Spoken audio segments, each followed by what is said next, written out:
दोस्तों सलाम नमस्कार सत श्री अकाल। एक बार फिर से आपका स्वागत है आपके अपने YouTube चैनल पर। कैसे हैं आप लोग? उम्मीद करता हूँ आप सब बढ़िया होंगे, अच्छे होंगे। जी मैं भी अच्छा हूँ। दोस्तों हमें हमेशा एक बात सिखाई जाती है कि कोई भी काम आप जब भी करें तो उसे पूरी ईमानदारी से करना चाहिए। आप कुछ भी करें लेकिन ईमानदारी सबसे ऊपर होनी चाहिए। दोस्तों बड़ा सवाल ये है कि क्या वाकई में honesty is the best policy की थ्योरी काम करती है? क्योंकि कई सारे ऐसे लोग हैं जिन्होंने हमारे देश को अंदर से खोखला बना दिया है और हजारों करोड़ों रुपए का गबन कर दिया है। आज हम आपको अपनी इस वीडियो में दिखाने जा रहे हैं ऐसे लोगों के बारे में जिन्होंने हमारे देश में बड़े बड़े घोटाले किए हैं। इनमें से कुछ ऐसे भी हैं जो कि आजकल बहुत पॉपुलर हो रहे हैं, जैसे कि हसरत मेहता के स्कैम से लेकर अय्याश विजय माल्या तक की कहानी। आपसे रिक्वेस्ट करूंगा प्लीज हमारी वीडियो को एंड तक देखिएगा और प्लीज लाइक कीजिएगा। आइए शुरू करते हैं। Number 1, Harshad Mehta scam. दोस्तों सबसे पहले हम बात करेंगे देश के सबसे बड़े फाइनेंशियल स्कैम के बारे में। आजकल वेब सीरीज के तौर पर यह बहुत फेमस हो चुका है और हो सकता है कि आप में से कई सारे लोगों ने इसे देख भी लिया हो। लेकिन दोस्तों 4000 करोड़ का घोटाला हुआ था और ये अमाउंट कितना होता है वो भी 1992 में किसी को बताने की जरूरत नहीं है। लेकिन ये कैसे हुआ, किसकी गलती थी और कैसे बन गया हसरत मेहता मुंबई स्टॉक एक्सचेंज का मास्टरमाइंड? 29 जुलाई 1954 को पनेल मोटी राजकोट गुजरात में हर्षद मेहता का जन्म एक छोटे से बिजनेसमैन परिवार में हुआ। हर्षद मेहता का बचपन मुंबई में कांदीवली में गुजरा और मुंबई के होली क्रॉस बैरोस बाजार सेकेंडरी स्कूल से इन्होंने अपनी पढ़ाई की। कॉलेज से बीकॉम खत्म करने के बाद परिवार की मदद करने के लिए ये काम करने लग गए और छोटी मोटी नौकरी करने लगे। लेकिन हर्षद के सपने हमेशा से ही बड़े थे। वो कुछ बड़ा करना चाहते थे, इसलिए उसने मुंबई स्टॉक एक्सचेंज में काम करना शुरू कर दिया। पहले किसी की कंपनी में नौकरी करने के बाद में खुद अपनी कंपनी खोली। 1990 के दशक में हर्षद मेहता की कंपनी में बड़े इन्वेस्टर पैसा लगाने लग गए थे, मगर जिस वजह से हर्षद मेहता का नाम स्टॉक मार्केट में छाया वो ACC यानी कि एसोसिएटेड सीमेंट कंपनी में उनका पैसा लगाना शुरू कर दिया। हर्षद मेहता के ACC के पैसा लगाने के बाद मानो ACC का भाग्य ही बदल गए, क्योंकि ACC का जो शेयर 200 रुपए का था उसकी कीमत कुछ ही समय में 9000 रुपए हो गई। 1990 आते आते हर्षद मेहता का नाम हर बड़े अखबार मैगजीन में कवर पेज पर आने लग गया। स्टॉक मार्केट में हर्षद मेहता का नाम बड़े अदब से लिया जाने लगा। हर्षद मेहता के 1550 स्क्वायर फीट के सी फेसिंग पेंट हाउस से लेकर उनकी महंगी गाड़ियों के शौक तक हर चीज ने उन्हें सेलिब्रिटी बना दिया था। ऐसा पहली बार हो रहा था जब कोई छोटा सा ब्रोकर लगातार इतना इन्वेस्ट कर रहा है और हर इन्वेस्टमेंट के साथ करोड़ों रुपए कमा रहा है। बस इसी सवाल ने हर्षद मेहता के अच्छे दिनों को बुरे दिनों में तब्दील कर दिया। सवाल था कि हर्षद मेहता इतना पैसा कहां से ला रहा है। 1992 में हर्षद मेहता के इस राज को टाइम्स ऑफ इंडिया के पत्रकार सुचिता दलाल ने पर्दाफाश कर दिया। सुचिता दलाल ने बताया कि हर्षद मेहता बैंक से एक 15 दिन का लोन लेता था और उसे स्टॉक मार्केट में लगा दिया करता था। साथ ही 15 दिन के अंदर वो बैंक को मुनाफे के साथ पैसा लौटा दिया करता था। मगर कोई भी बैंक 15 दिन के लिए लोन नहीं देती, मगर हर्षद मेहता बैंक से 15 दिनों के लिए लोन लिया करता था। हर्षद मेहता एक बैंक से फेक BR बनवाता, जिसके बाद उसको दूसरे बैंक से भी आराम से पैसे मिल जाया करते थे। हालांकि इसका खुलासा होने के बाद सभी बैंक्स ने उसे अपने पैसे वापस मांगने शुरू कर दिए। खुलासा होने के बाद मेहता के ऊपर 72 क्रिमिनल चार्जेस लगाए गए और कई सारे सिविल केस फाइल हो चुके थे। हालांकि उसे एक ही केस में गुनहगार माना गया और 5 साल की सजा सुनाई गई। 31 दिसंबर 2001 को देर रात उसे छाती में दर्द की शिकायत हुई, जिसके बाद उसे थाने सिविल अस्पताल में भर्ती कराया गया, जहां उसकी मौत हो गई। नंबर 2, विजय माल्या 9000 करोड़ रुपए। दोस्तों बात करते हैं भगौड़े और अय्याश विजय माल्या की। इसने हमारे देश को कम चूना नहीं लगाया है, देश छोड़कर ये भाग चुका है। शराब कारोबारी विजय माल्या ने देश के 13 बैंकों को 9432 करोड़ रुपए का चूना लगाया है। इसमें 1600 करोड़ का सबसे ज्यादा कर्ज SBI ने दिया था। इसके बाद PNB ने 800 करोड़, IDBI ने 650 करोड़ और उसके बाद बैंक ऑफ बड़ौदा का नंबर आता है। माल्या इस समय लंदन में रहता है और सरकार उसके प्रत्यर्पण के लिए कोशिश कर रही है। लंदन की कोर्ट में एक केस चल रहा है। 9000 करोड़ रुपए से ज्यादा के घोटाले और मनी लॉन्ड्रिंग के मामले में विजय माल्या के प्रत्यर्पण के लिए भारतीय एजेंसीज लंबे समय से प्रयास कर रही थी। बैंक का लोन लेकर फरार चल रहे शराब कारोबारी विजय माल्या को PMLA कोर्ट ने पिछले दिनों ही भगौड़ा घोषित किया था। विजय माल्या को भगौड़ा आर्थिक अपराध घोषित करने के लिए प्रवर्तन निदेशालय ने कोर्ट में याचिका दायर की थी। विजय माल्या ने देश के संग बहुत बड़ी गद्दारी की। अगर आम इंसान ऐसा करता तो आज सरकार उसके साथ क्या करती। लेकिन फर्क ये है कि वो विजय माल्या है, इसलिए देश से भागने में सफल भी हो गया। आज भी अय्याश लड़कीबाज लंदन की सड़कों पर 16 से 20 साल की लड़कियों के संग मौज मस्ती करता हुआ देखा जाता है। इसे कोई शर्म नहीं है कि इसने देश के साथ क्या किया। नंबर 3, कोल स्कैम 1,86,000 करोड़ रुपए। दोस्तों भारत में राजनीतिक भ्रष्टाचार का एक नया मामला है, जिसमें CAG ने भारत सरकार पर आरोप लगाया कि देश के कोयला भंडार मनमानी तरीके से निजी एवं सरकारी आवंटित कर दिए गए हैं। जिससे सन 2004 से 2009 के बीच 10,67,000 करोड़ की हानि हुई।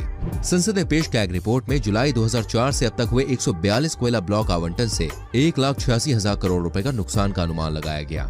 रिपोर्ट में बताया गया है कि 2004 से 2009 के बीच कोयला खदानों के ठेके देने में अनियमितताएं बरती गई। बेहद सस्ती कीमतों पर बगैर नीलामी के खदानों से कोयला निकालने के ठेके निजी कंपनियों को दे दिए गए। इससे सरकारी खजाने को 1,86,000 करोड़ रुपए का अनुमानित नुकसान हुआ।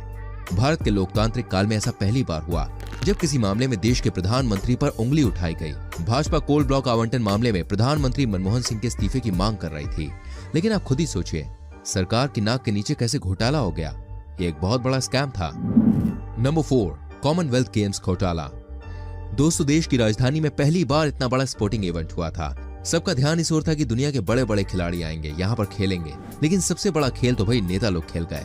कॉमनवेल्थ गेम्स घोटाला 2011 में सामने आया, जिसे भारत के सबसे बड़े घोटालों में से एक माना गया।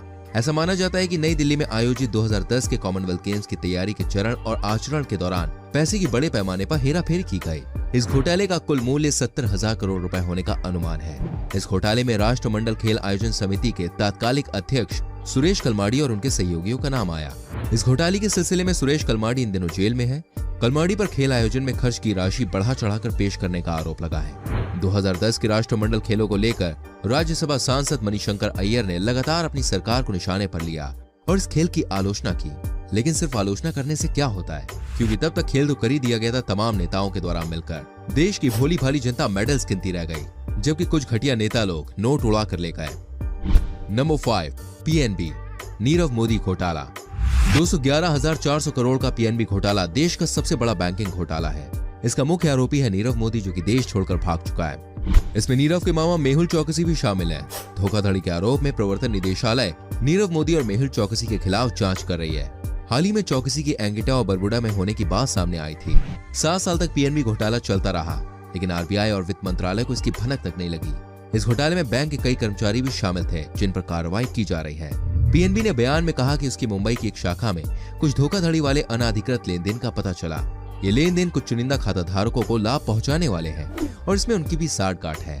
बैंक ने कहा कि इस लेन देन के आधार पर अन्य बैंकों ने संभवतः कुछ ग्राहकों को विदेश में ऋण दिया है। हालांकि पीएनबी ने इन बैंकों का नाम नहीं लिया, लेकिन समझा जाता है कि union bank of India, Allahabad bank और एक्सिस बैंक ने पीएनबी के गारंटी पात्रों के आधार पर कर्ज दिया। नंबर 6, 2G स्पेक्ट्रम घोटाला। दोस्तों, कहा जाता है कि इस पूरे मामले में देश के खजाने को 176,000 करोड़ की हानि हुई। इस मामले के लिए पूर्व प्रधानमंत्री मनमोहन सिंह और पूर्व संचार मंत्री ए राजा को जिम्मेदार ठहराया गया। दिसंबर 2017 में सीबीआई कोर्ट ने इस मुकदमे के सभी आरोपियों को रिहा कर दिया और कहा कि ये गलत मुकदमा किया गया था। ऐसा माना गया कि ये घोटाला हुआ ही नहीं था। नंबर 7, हसन अली टैक्स चोरी मामला। देश के सबसे बड़े कथित टैक्स चोर हसन अली पर 40,000 करोड़ रुपए से ज्यादा की टैक्स चोरी का आरोप लगा था। हसन अली और उनके सहायकों पर विदेशों में काला धन रखने का आरोप है। हसन अली पर आरोप है कि उसने स्विस बैंकों में 8 अरब डॉलर्स रखे हैं। आरोप के मुताबिक उसने अपनी आमदनी छिपाई और 1999 के बाद से आयकर रिटर्न दाखिल नहीं किया है। आप सोच सकते हैं हमारे देश ने कैसे कैसे लोगों को झेला है। लोगों ने भारत को कितना चूना लगाने की कोशिश की है। नंबर 8, आईपीएल घोटाला। दोस्तों, इस खेल में सिर्फ गेंद और बल्ले के बीच ही मुकाबला नहीं होता, बल्कि कुछ और भी खेला जाता है। आपको बताना चाहूंगा, आईपीएल 3 के समापन के तत्काल बाद आईपीएल प्रमुख ललित मोदी को पद से निलंबित कर दिया गया था। मामले की जांच अभी तक चल रही है। मोदी के खिलाफ ब्लू कॉर्नर नोटिस भी जारी किया गया। आईपीएल में 1200 से 1500 करोड़ रुपए का घोटाला होने की बात कही गई थी।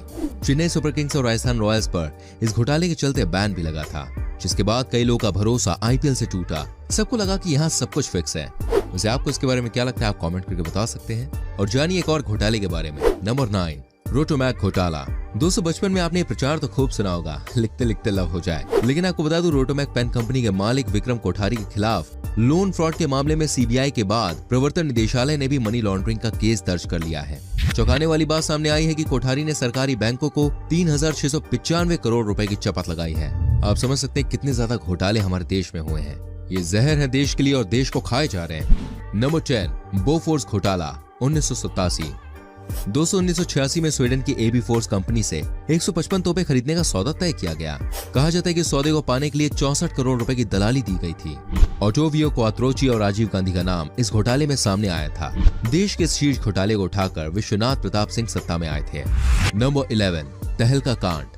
फोरेंसिक मीडिया हाउस तहलका के स्टिंग ऑपरेशन से खुलासा हुआ कि कैसे कुछ वरिष्ठ नेता रक्षा समझौते में गड़बड़ी करते हैं। भाजपा के तत्कालीन राष्ट्रीय अध्यक्ष बंगारू लक्ष्मण को रिश्वत लेते हुए लोगों ने टेलीविजन और अखबारों में देखा। इस घोटाले में तत्कालीन रक्षा मंत्री जॉर्ज फर्नांडिस और भारतीय नौसेना के पूर्व प्रमुख एडमिरल सुशील कुमार का नाम भी सामने आया था। इसके बाद जॉर्ज को मंत्री पद से इस्तीफा देना पड़ गया था। नंबर 12, सत्यम घोटाला। दोस्तों, सत्यम घोटाला कॉर्पोरेट जगत में सबसे बड़ा घोटाला था। उस समय भारत की सबसे बड़ी IT company Satyam computer service ने रियल एस्टेट और शेयर मार्केट के जरिए देश को 14,000 करोड़ रुपए का चूना लगाया। अभी बताइए देश किस पर भरोसा करे। हर तरफ से इस देश को लूटने की कोशिश की जा रही है। नंबर 13, चारा घोटाला 1996। 200 साल 1996 में बिहार में हुए चारा घोटाला ने देश में सनसनी फैला दी थी, क्योंकि ये एक ऐसा घोटाला था जो कि 1-2 करोड़ रुपए से शुरू होकर 360 करोड़ रुपए तक जा पहुंचा था। इस घपले के सूत्रधार बिहार के तत्कालीन मुख्यमंत्री लालू प्रसाद यादव को माना जाता है, जो इस समय जेल में सजा काट रहे हैं। उम्मीद करता हूँ आपको ये हमारा एपिसोड पसंद आया होगा। अपनी कोई राय देना चाहते हैं इस वीडियो पर तो दे सकते हैं कमेंट सेक्शन में आके। प्लीज हमारी वीडियो को लाइक करें, शेयर करें एंड ऐसी और वीडियोस को देखने के लिए चैनल को सब्सक्राइब करके बेल आइकन को प्रेस करना ना भूलें। मिलता हूँ आपसे अगली वीडियो में। Till then bye bye, take care.